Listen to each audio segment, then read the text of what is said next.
03-04-1073, mahasiswa program studi Pendidikan Bahasa dan Sastra Indonesia. Pada kesempatan kali ini, saya akan mempraktikkan keterampilan menjelaskan dalam pembelajaran pada materi menemukan perbedaan antara drama, prosa, dan puisi, kelas 11 SMA. Baik, mohon perhatiannya ya anak-anak, Ibu buka pelajaran hari ini. Assalamualaikum warahmatullahi wabarakatuh. Waalaikumsalam warahmatullahi wabarakatuh. Gimana kabarnya anak-anak? Baik, Bu. Baik ya. Udah pada sarapan kan? Sudah. Baik.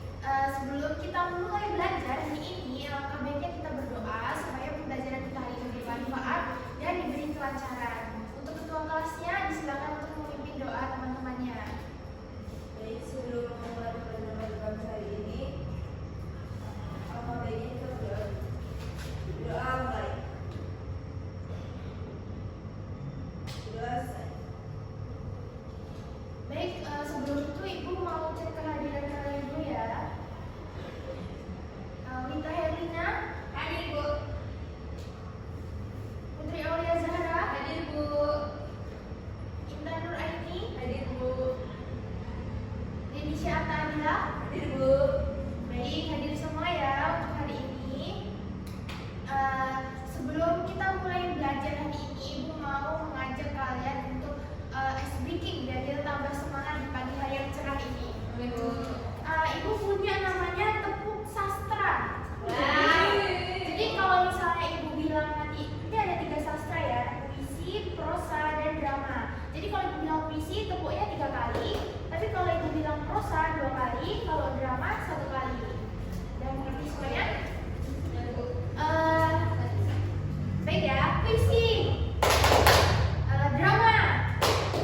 Satu, Indonesia nggak fokus. Ulang ya. Puisi, prosa, drama, puisi, drama. Kurang fokus lagi. Satu lagi, prosa. Nah, baik, cukup ya. Ibu harap kalian semua semangat hari ini karena hari ini kita akan membahas tentang sebuah karya sastra. Kan kita kan pasti yang suka membaca, ada yang suka membaca kan punya. Ada. Harus pokoknya harus anak-anak Ibu harus rajin membaca. Nah, berkaitan sama yang akan kita pelajari hari ini. Nah, kalian kalau misalnya nih, kalau Ibu tanya nih, misalnya kalau Ibu tanya kalian lebih suka drama, puisi atau prosa? Drama, Bu. Drama apa tuh? Drama. Karena seru. Seru. Ada yang suka puisi? Denis. Nah, Denisha mungkin kalau suka puisi karena ada makna tersendiri yang sangat dalam gitu ya. Iya, Bu. Ada anak-anak yang Kalau misalnya prosa mungkin, nah kalau misalnya prosa mungkin lebih suka ya cerita panjang tapi enak dibacanya gitu ya. Nah, hari ini kita akan belajar nih menemukan perbedaan antara drama, puisi, dan prosa. Nah, adapun tujuan pembelajarannya hari ini. Nah, yang pertama, murid mampu mengidentifikasi ciri, kemudian mampu membedakan bentuk bahasa dan penyajian antara drama, puisi, dan prosa.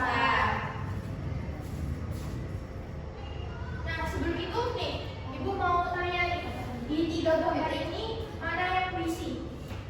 Yang biru, Yang biru, yang yang baik, baik, yang yang biru. ini balik kanan. Kalau anak-anak tahu ini ada VS Rendra. Dia tahu puisi VS Rendra? Ada Bu, aku ya, Bu. Nah, yang bisa ya. Terus yang prosa yang mana? Yang balik biru. Berkasnya Bu ya, Bu. Ya, betul sekali. Dan yang ini adalah Drama. Karena nih ada orang-orang yang melakukan adegan. Nah, kemudian, nah sebelum itu, Ibu,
Novel.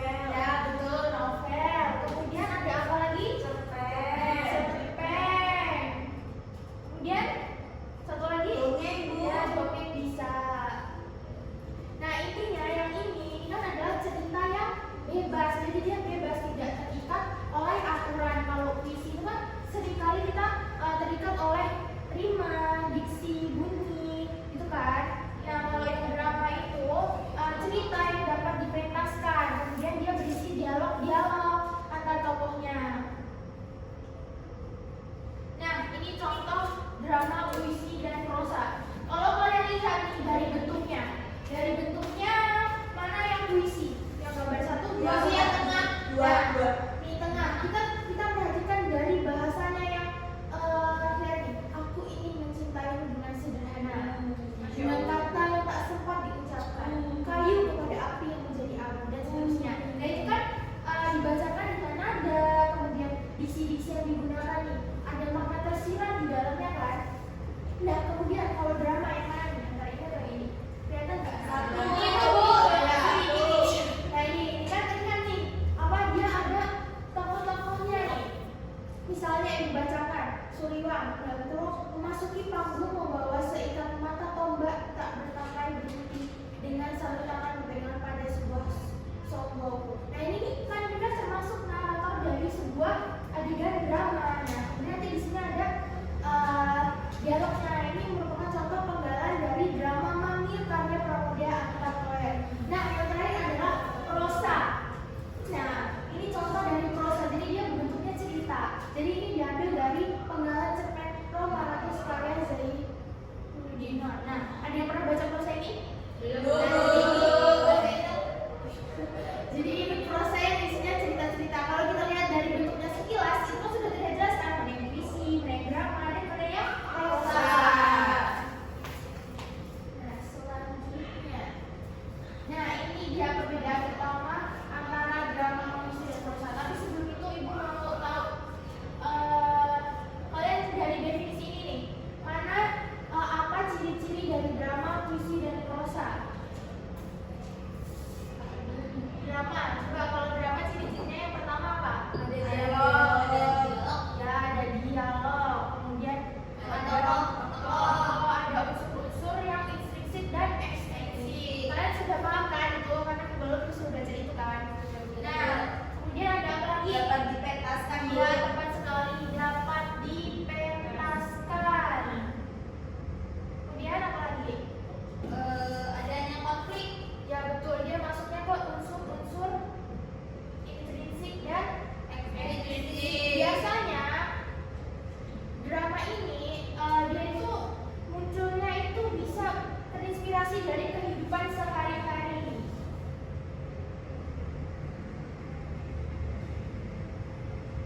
Nah, lain kalau sama yang hari. Kemudian kalau misalnya puisi nih, puisi contohnya bisa aja ya di sini. Menggunakan majas, Bu. Ya betul, majas sama majas. Majas kayak Ya, bahasa. ada majas. Kemudian ada apa lagi? Diksi. Dia menggunakan diksi, pemilihan kata. Kemudian apa lagi? Makna yang beristirahat. Ya, biasain. Ada lari, ada kiasan, ritme, dan lain sebagainya. Nah, kemudian kalau prosa nih, di sini ya perhatikan mana intinya. Prosa apa prosa? Berbentuk paragraf. Iya, berbentuk paragraf. Ada alurnya. Ada alur tokoh. Iya sama ya, ada juga unsur-unsurnya. Kemudian dia bersifatnya imajinatif.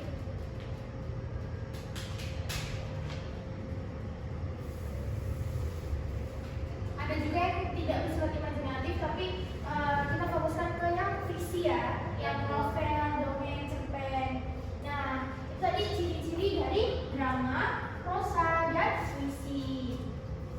Kemudian lanjut nih, nah ini kita bisa lihat nih perbedaan utama antara drama, puisi, dan prosa. Kita lihat dari bentuk bahasanya nih. Dari puisi bentuk bahasanya ada Ada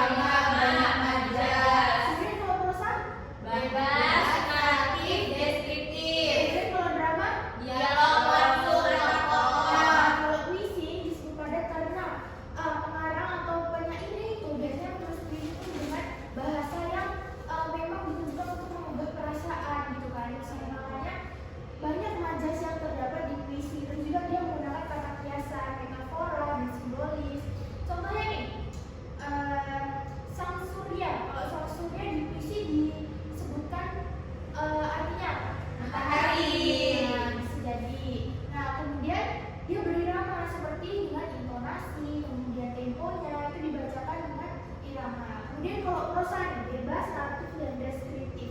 Jadi dia tidak terikat aturan seperti puisi, kemudian dia gayanya bercerita, penceritaan, paragraf, terus berdeskriptif. Nah, kemudian kalau drama itu bisa dipentaskan, makanya berbentuknya dialog dan bisa dialog langsung sama tokoh gitu kan.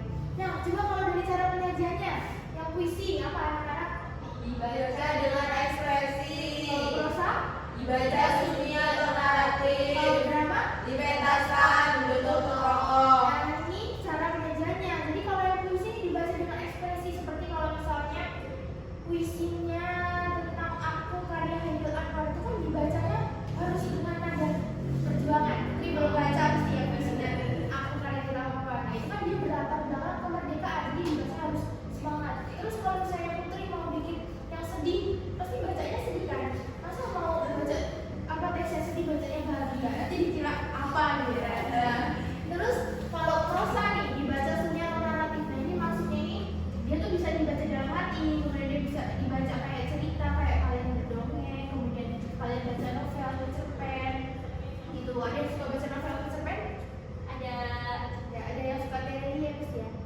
Oh nggak ada. Terus kalian bacanya apa? Nah, yang lain novel yang lagi Oh, iya ya, anak muda ya. Iya, Terus betul. kalau drama nih dipentaskan bentuk tokoh. Jadi kalau misalnya ada yang pernah melihat drama secara langsung atau dari YouTube, Pernah. nah kan itu dia berdialognya langsung nih. Kalau misalnya di prosa nih, misalnya menggunakan sudut pandang orang ketiga, Anton senang bertemu dengan Intan gitu. Nah itu kan dia kan secara tidak langsung penulisnya yang jadi sudut pandang orang ketiga. Kemudian kalau di drama tuh tinggal ngomong si Anton, Intan aku suka sama kamu gitu ya. Kemudian nih yang terakhir dari aspek tujuan efek dibaca, tolong Delisha dari puisi apa? Menggugah rasa dan imajinasi. Ya kemudian yang prosa, Mengisahkan pengalaman. yang drama. Menghadirkan konflik secara langsung. Nah di puisi itu biasanya efeknya untuk menggugah rasa dan imajinasi atau emosi. Jadi si pengarangnya itu biasanya mengungkapkan pikiran, perasaannya supaya yang membaca ini juga ikut merasakan apa yang ia rasakan. Makanya seringkali bahasa yang digunakan itu lebih imajinatif, lebih apa namanya, berisikan majaz-majaz, berisi perumpamaan gitu. Nah kemudian kalau yang prosa misalkan dengan pengalaman, ini bisa saja dalam bentuk cerpen, misalnya pengalaman yang pernah kalian lewati terus kalian tulis dalam bentuk cerpen, atau dongeng kalian hasil imajinatif kalian seperti dongeng si kancil gitu, si kancil mencuri timun. Terus kemudian drama menghadirkan konflik secara langsung. Nah itu contohnya dia yang tadi ibu sebutkan ya, yang dia berdialog langsung, kemudian ada konflik yang berkaitan sama kehidupan sehari-hari. Nah ibu punya sesuatu namanya kuis. Kuisnya mudah, tidak boleh dibuat pusing ya anak-anak, karena ini cuma cute untuk mengetahui pengalaman kalian. Aku pengen tahu kalian udah paham belum sama materi hari ini. Tapi untuk itu sebelum kuis boleh disimpan bukunya, catatannya, dikeluarkan kertas lembar ya untuk menjawabnya. Bentar, ini udah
kalian kejutan nih.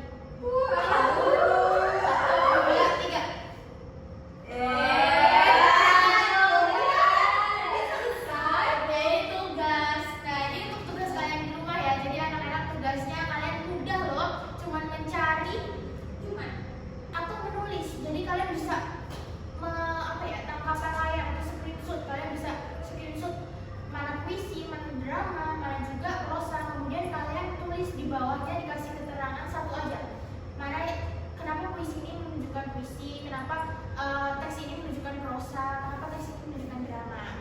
Sudah paham kan? Nah, nanti pengumpulannya di classroom. Nah, itu nanti kita koreksi bersama-sama besok ya di pertemuan selanjutnya. Ibu. Nah, anak-anak, Ibu mau mengucapkan terima kasih karena kalian sudah berpartisipasi aktif dalam pembelajaran hari ini. Kemudian kalian juga bersemangat dalam menyimak pembelajaran ini pada hari ini. Kemudian juga ini jawabannya juga sepertinya udah bener ya. Nanti Ibu cek ya. Kalau misalnya ada yang bisa dapat 100, Ibu nanti kasih poin plus, kasih bintang. Kemudian Ibu kasih sesuatu deh untuk di pertemuan depan setelah Ibu koreksi. Terus setelah itu ini ada terima kasih. Nah, kan tadi Ibu sudah mengucapkan terima kasih ya. Nah, terus ingat ya anak-anak, Ibu punya suatu kata motivasi nih. Ingat ya anak-anak, sastra itu bukan hanya dibaca tapi juga dirasakan supaya kita bisa merasakan ketika kita belajar, jadi kita bisa membayangkan, bisa merasakan, kita bisa masuk ke dalamnya gitu. Jadi tidak hanya dibaca tapi juga untuk dirasakan. Sebelum itu ada yang ingin ditanyakan dari pembelajaran hari ini atau mengenai tugas yang ini tadi? Cukup. Benar, ini nggak ada yang mau bertanya? Kan ini di screen Bu. Ya, ini ditulis atau bisa di print. Boleh di print, boleh Berarti disebar. kalau di print ditempel di buku. Iya boleh, senyaman kalian. Ibu nggak mau bikin kalian capek juga toh? Oh, boleh pakai nggak Bu? Boleh, tapi terserah kalian mau di scan atau kalian nemu di koran nih misalnya. Nah, boleh kalian foto, di scan gitu ya. Terus nanti ditempel di buku juga bisa dibawa pokoknya di minggu depan. Biar ibu bisa cek tugasnya kalian. Beneran atau cuma bohongan dengan AI gitu ya. Oh ya Bu, ya. Bu, biasa. Jadi cukup, ini ada yang ditanyakan lagi? Sudah. Kalau cukup, Ibu yang mau nanya sama kalian. Tadi puisi itu apa? Puisi Ungkapan perasaan. Drama? Drama? Drama itu dialog. Kalau prosa? Prosa Cerita narasi. Iya, baik sekali. Tepuk tangan untuk semua.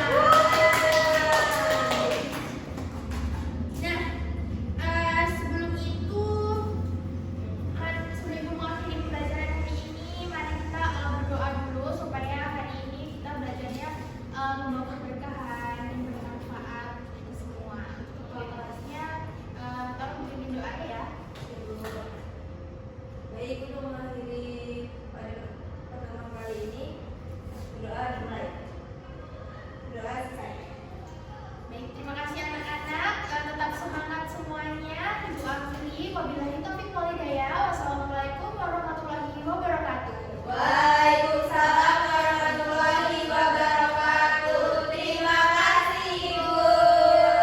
Sama-sama. Jangan lupa dikerjakan ya tugasnya. Ibu. Selamat siang, saya sebagai observer lisan dari calon guru Rani Agustina dengan NIM 2313041073 pada tanggal 10 Oktober 2025 pada pukul 12.30 waktu Indonesia Barat dengan topik menemukan perbedaan antara drama, prosa, dan puisi kelas 11 semester 2 pada pengajaran 1. Pada aspek kejelasan, poin pertama, guru menyadari adanya keterbatasan perbendaharaan kata-kata dan ungkapan yang dimiliki siswa, maka itu guru tidak menggunakan kalimat yang berbelit-belit, dinyatakan ya. Lalu pada poin kedua, guru menghindari penggunaan kata-kata yang meragukan dan yang berlebih-lebihan, dinyatakan ya. Selanjutnya pada aspek penggunaan contoh dan ilustrasi, pada poin ketiga, guru memberikan contoh yang cukup untuk menanamkan pengertian dalam penjelasannya, dinyatakan ya. Lalu pada poin keempat, Guru menggunakan contoh yang relevan dengan sifat dari penjelasan itu. Dinyatakan ya. Pada poin kelima, contoh yang digunakan guru sesuai dengan usia, pengetahuan, dan latar belakang siswa. Dinyatakan ya.